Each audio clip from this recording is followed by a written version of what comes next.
So the other half of what I'm actually doing here with the food equipment digital disruptor group that we're putting together.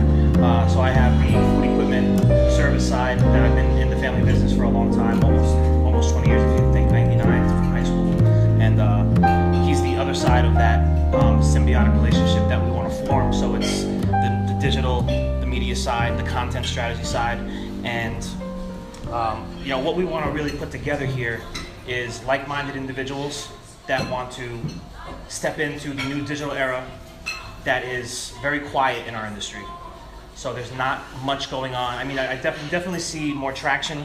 We see more manufacturers jumping on. We see some more service guys jumping on, but it's not consistent. And I think we feel there's probably a need for more human connections versus humanizing brands, right? Right, humanizing it all. So that's what we wanted to get everyone involved to start doing that, because if we could all start getting involved together as an industry, rather than just me or you or just a couple of people doing it, all of a sudden our industry gets noisy, and now we start to get a spotlight on us. So Nevada, California, Texas, all of a sudden all these service companies are part of this group. We know we need to make video content. We know we need to promote because we are looking for technicians. We know the extreme gap that's about to happen as all these technicians begin to retire, and we need to fill those spots. And we were talking about, Ani and I were talking about the awareness.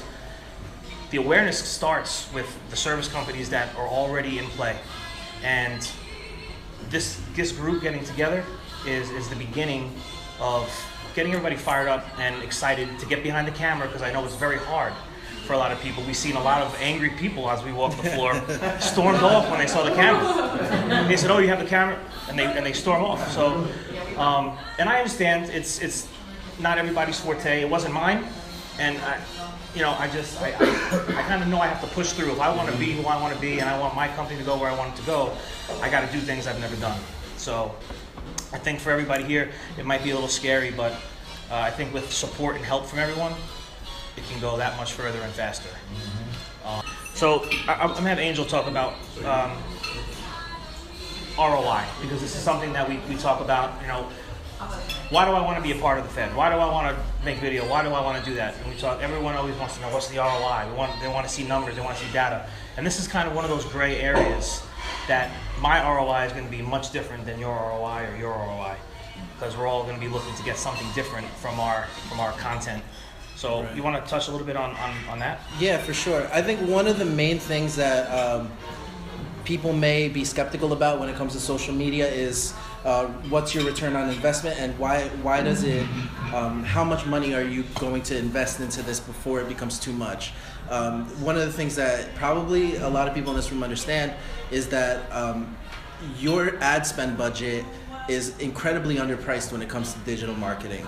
Whereas a billboard or a magazine or anything in print, it has its place, especially in this industry, but the digital side of things it'll evolve more, and as the industry grows, people will have to spend more in order to get any reach at all.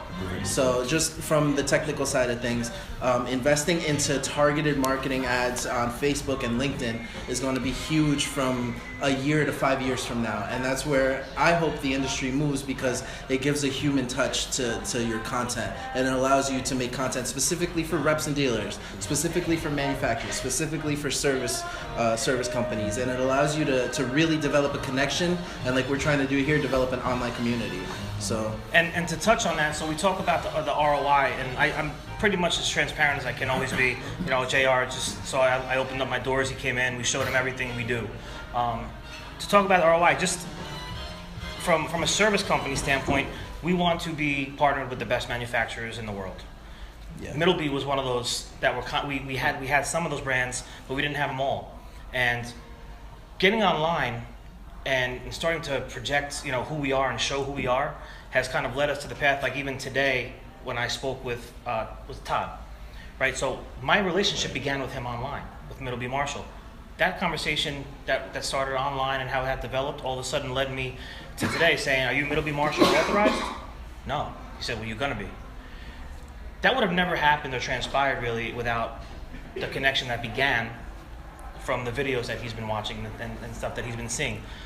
So there's opportunity out there. And there's several other ones that I won't go into them all, but that's just one that I'm happy to share others with you later on if you like. But that's the power of what could happen On an anecdotal level, for sure. Yeah. Yeah. So around that, I don't know if anybody has any thoughts or questions on anything around that. I think it was your question.